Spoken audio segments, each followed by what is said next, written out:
Okay, so you want to own a veterinary clinic.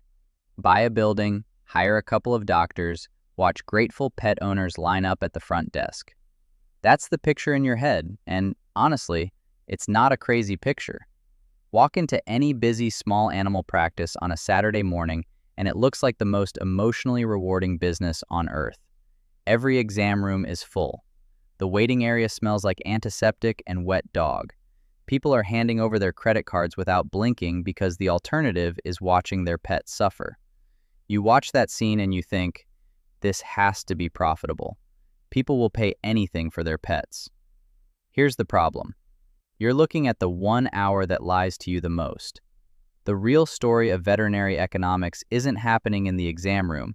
It's happening in a spreadsheet 3 states away, at a private equity firm that already owns the lab your blood samples get sent to, the pharmacy your prescriptions get filled through, and, increasingly, the clinic itself. In the last 15 years, corporate and private equity ownership of general veterinary practices has gone from roughly 8% to somewhere between 30 and 50%, depending on which report you trust. In emergency and specialty care, it's over 75%. And once you understand why that happened, you understand exactly how this business actually makes its money, and exactly where it can quietly fall apart. Let's start with what it costs to get in the door, because like a gym, there isn't one type of veterinary clinic. There are several, and each one is a different bet on the same underlying question. How much capital are you willing to put at risk before you've treated a single patient? At the small end, a solo or 2-doctor general practice, maybe 2 to 3 total staff, typically runs $150,000 to $300,000 to open. That gets you basic exam rooms, a small lab setup, minimal surgical capability. Step up to a medium-sized practice, 4 to 5 staff, and you're looking at $600,000 to $900,000. Go bigger, 6 to 10 team members with real surgical and diagnostic capacity, and total startup cost can run past $1.2 million. Averaged across the industry, most new veterinary practices land somewhere between $541,000 and $901,000 just to unlock the front door. Where does that money actually go? Real estate eats 20 to 30% of the budget. New ground-up construction runs around $250 a square foot. Renovating an existing space is cheaper, but still around $130 a square foot. Then equipment, which is brutal. A digital X-ray system alone can run $75,000. An ultrasound machine, another $60,000. Add exam tables, surgical suites, anesthesia monitors, lab analyzers, and equipment alone can eat 25 to 50% of your entire startup budget. On top of that, budget $15,000 just for your opening medical inventory, vaccines, medications, surgical supplies, lab consumables, and a small pet food stock, plus another $50,000 to $150,000 in working capital to survive the first 3 to 6 months before revenue catches up to expenses. Break the equipment line down further, and you start to see why it eats so much of the budget. A basic in-house lab analyzer setup, blood work, and chemistry panels runs $15,000 to $30,000 on its own. A proper anesthesia machine with monitoring equipment, another $15,000 to $25,000. Surgical tables, lighting, and instrument sets add another chunk on top of that. And none of this is optional the way a second treadmill is optional for a gym. A clinic that can't run same-day blood work or safely anesthetize a patient for surgery isn't a smaller version of a veterinary clinic. It's referring that business straight to a competitor down the street, which means the equipment budget isn't really a line item you can trim your way around. It's the floor of what makes the clinic operational at all. Now here's a number that should stop you before you sign a lease. In one detailed model of a mid-sized clinic with roughly $15,000 a month in fixed overhead, break-even doesn't happen until month 25. Not month 5, month 25.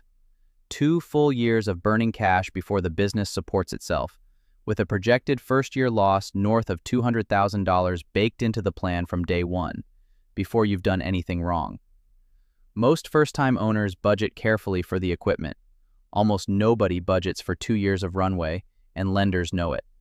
Banks typically require a credit score of 700 or higher and a down payment of 10 to 20% of total project cost before they'll even discuss an SBA loan, which itself can cover up to 90% of remaining startup costs at interest rates that have recently run 6 to 9%. So why does anybody do this? Because once you're past the build-out, the underlying economics are genuinely strong. The average veterinary practice owner takes home around $280,000 a year, compared to roughly $80,000 for a veterinarian working as an employee somewhere else. That gap, $200,000 a year, is the entire reason private equity firms started paying attention to this industry in the first place. And the mechanism that makes it work is almost identical to a gym membership, just running in the opposite direction. Think about Banfield's Optimum Wellness Plan, the largest subscription model in the industry, now copied in some form by VCA, Blue Pearl, and dozens of independent clinics through white-label software. For around $34 to $48 a month, a pet owner gets an annual bundle: checkups, vaccines, some diagnostics, locked into a 12-month contract that auto-renews unless you actively cancel it in writing before the renewal date. Sound familiar? It should. It's a gym membership with a stethoscope. But here's where it flips. In a gym, the operator quietly wants you to not show up, because your unused membership costs almost nothing to service. In a veterinary clinic, the operator wants the opposite. They want you showing up constantly, because the wellness plan itself is basically a loss leader. The real money isn't the $34 a month. It's what happens once you're sitting in the exam room. Every visit is an opportunity to sell blood work, dental cleaning, prescription food, flea and heartworm prevention, an additional diagnostic panel the vet recommends just to be safe. The subscription's entire job is to manufacture a reason for you to walk through the door regularly, so the clinic can bill you for everything that happens once you're inside it. This is exactly what veterinarians at corporate-owned practices have publicly described. Multiple reports, including interviews conducted by the New York Times and Bloomberg, describe corporate managers pushing staff veterinarians to see more animals per shift, order more diagnostic tests, and sell more wellness plans and prescription food, with one veterinarian saying she was told her cost per client was too low. Bloomberg reported as far back as 2017 that veterinarians at the corporate chain VCA described pressure to meet quotas and increase the number and intensity of services during each visit. That's not a rogue manager being greedy. That's the business model working exactly as intended. The wellness plan isn't the product, it's the doorway. And the Financial Times reported one veterinarian's account of a private equity-owned clinic raising the price of a single medication by 78% shortly after acquisition. A single data point, but a telling one about where the margin actually gets extracted once corporate ownership takes over. Now walk through the structural risk that makes this industry different from almost anything else private equity has rolled up. Because this is the part that trips up outside investors who think a vet clinic is just a car wash with fur. In roughly half the states in the country, corporate practice of medicine laws prohibit anyone who isn't a licensed veterinarian from actually owning a veterinary practice. On paper, this should have stopped private equity cold. In practice, firms route around it using a structure called a Management Services Organization, or MSO. The MSO doesn't technically own the clinic. It owns everything around the clinic: the real estate, the equipment, the brand, the back office staff, the purchasing contracts, and it charges the clinic a management fee for all of it, often 20 to 40% of revenue. A veterinarian technically holds the medical license and technically owns the practice. Functionally, the MSO controls almost every economic lever that matters: pricing, staffing, purchasing, which lab you send blood work to. This structure is legal. It's also exactly the kind of workaround that regulators have started circling. And they have started circling. In 2022, the FTC took its first ever antitrust action against an anti-competitive acquisition of veterinary clinics. In January of 2025, the Department of Justice sued KKR, one of the largest private equity owners in the veterinary space, alleging at least 16 separate violations of federal merger reporting law, the Hart-Scott-Rodino Act, across its acquisition history, including withholding required merger documents and altering documents submitted to regulators. The lawsuit isn't limited to veterinary deals, but KKR's veterinary platforms sit inside the same ownership web the case examines. In 2024, Senators Elizabeth Warren and Ed Markey introduced the Corporate Crimes Against Healthcare Act, specifically targeting private equity practices in healthcare, veterinary medicine included, aiming to increase transparency around who actually owns the clinic treating your pet. There's also a quieter structural conflict sitting underneath all of this. Mars, the candy company, doesn't just own Banfield, VCA, and Blue Pearl. It also owns Antech, one of the two labs that dominate veterinary diagnostics in North America. So when a Mars-owned veterinarian orders blood work, the sample often goes to a Mars-owned lab. That's not illegal. It's vertical integration, the exact same playbook used across corporate healthcare. But it means the clinic isn't just deciding what tests your pet needs, it's deciding how much of that spending stays inside the same corporate family, from the exam room to the lab to the pharmacy shelf. And in 2020, JAB Consumer Partners, a global private equity firm based in Luxembourg, acquired National Veterinary Associates, one of the largest veterinary chains in the country. Within a few years, veterinarians at NVA-owned clinics described a noticeable cultural shift toward increased profit focus, echoed across nearly every account collected by journalists covering the wave of PE acquisitions since. None of this means the underlying clinics are poorly run. It means the ownership layer sitting above the clinic has priorities that don't always point in the same direction as the veterinarian standing in the exam room. And increasingly, regulators, state legislators, and the veterinarians themselves are the ones pushing back. Which brings us to the two ways this business actually breaks. And unlike a gym chain going bankrupt from bad debt, the risk here is less about the balance sheet collapsing overnight and more about the walls closing in slowly from two directions at once. The first pressure is regulatory and legal. As antitrust scrutiny increases, and as more states introduce their own version of a corporate transparency or ownership disclosure law, the MSO structure that made rapid consolidation possible becomes more expensive and more legally exposed to run. A platform built on acquiring hundreds of clinics through complex management fee structures has to spend real money on compliance, legal defense, and disclosure requirements that simply didn't exist a decade ago. That cost doesn't show up on the clinic's exam room whiteboard, it shows up in the corporate parent's overhead and eventually gets passed back down through management fees or absorbed as margin compression at the platform level. The second pressure is the one nobody puts in the pitch deck: veterinarian burnout and staffing scarcity. There are roughly 118,000 veterinarians in the entire United States, serving around 30,000 clinics. That's a genuinely tight labor market, and it's the exact leverage point corporate quota pressure runs directly into.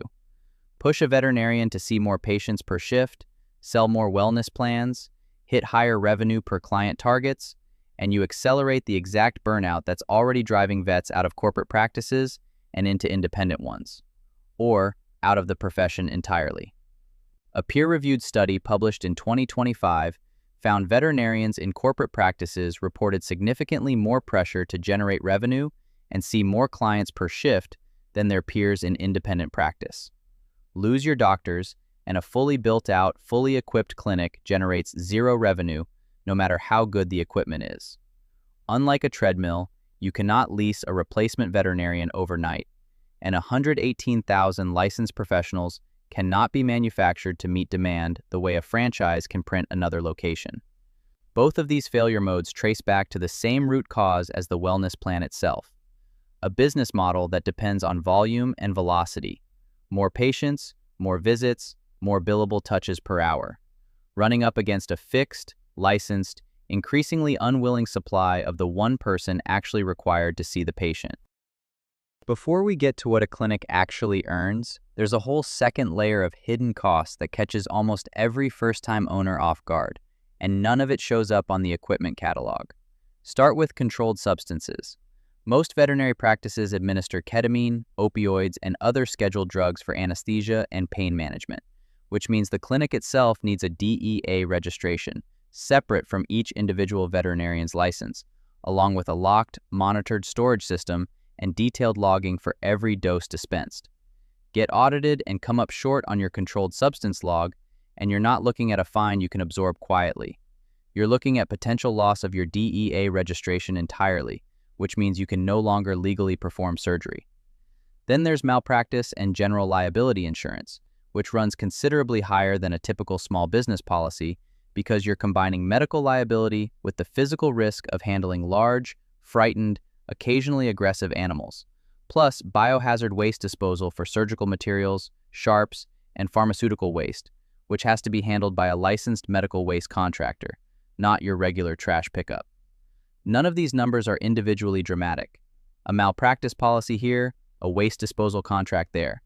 Stacked together month after month, they quietly eat several percentage points off the margin the startup spreadsheet promised. And then there's the wellness plan's own version of the cancellation friction we talked about earlier. Because Banfield's plans, like most in the industry, are structured as annual contracts. Cancel midterm, and you're still contractually responsible for the full remaining balance of services already used at their non-plan price, not just the monthly fee going forward. That's not an accident of paperwork.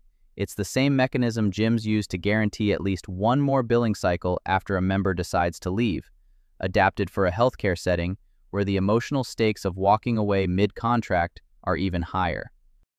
Now the staffing problem, because this is the one that actually threatens the business model at its foundation, not just its margins. Associate veterinarian turnover runs between 18 and 26% a year, and replacing one, once you count lost revenue and recruiting costs, regularly exceeds $100,000. Mars Veterinary Health projects a national shortage of up to 24,000 veterinarians by 2030. Push your doctors too hard, and you're competing for a shrinking pool of talent in a market where median pay has already climbed past $120,000 a year.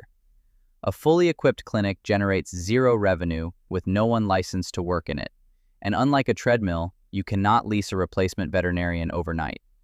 Both failure modes trace back to the same root cause as the wellness plan itself, a model built on volume and velocity, running up against a fixed, licensed, increasingly expensive supply of the one person required to see the patient. There's a second layer of hidden cost too. Controlled substances like ketamine and opioids mean the clinic needs its own DEA registration, separate from each vet's license, with locked storage and detailed dose logging. Come up short on an audit, and you risk losing that registration entirely, which means you can no longer legally perform surgery. Malpractice insurance runs well above a typical small business policy, and surgical waste has to go through a licensed medical waste contractor, not your regular trash pickup. None of these costs are dramatic alone. Stacked monthly, they quietly eat into the margin the startup spreadsheet promised. And Banfield-style wellness plans carry the same cancellation friction as a gym membership. Cancel midterm, and you still owe the full non-plan balance for services already used. The math is simple. A full-time vet generates a median of around $616,000 a year. With fixed monthly costs around $50,000 and average revenue of $150 a visit, you need roughly 335 visits a month to break even, about 8 patients a day per doctor across 2 vets. Below that, you lose money. Above it, it's almost pure margin. Optimistically, with the right location, low turnover, and a solid wellness plan base, a well-run clinic comfortably supports that $280,000 owner take-home. Realistically, a doctor leaves, a corporate competitor undercuts your margins 2 miles away, or an X-ray unit fails and needs a 5-figure repair. None of it makes the news. It just quietly compresses a comfortable margin into a thin one. There's also the exit question. Sell into a corporate platform, and offers can look extraordinary, often several times revenue, partly cash and partly equity. You get liquidity and lose the administrative headache, but you also typically lose final say over staffing, pricing, and even which lab your blood work goes to, a trade-off veterinarians in acquired practices have described publicly since at least 2017. The final equation: revenue equals licensed doctors times patient volume times average ticket, minus a labor cost that can't be substituted, automated, or franchised the way a smoothie shop can. That one constraint, a licensed human being required in the room, is what's kept this industry from consolidating as fast or as cheaply as car washes or gyms. And it's exactly why regulators, senators, and the veterinarians themselves are pushing back hardest against the model that made this industry so attractive to Wall Street in the first place. So if you're thinking about opening a veterinary clinic, remember what actually determines whether it survives. It was never really about how many pets you can get through the door. It's about whether you can keep enough licensed people willing to see them.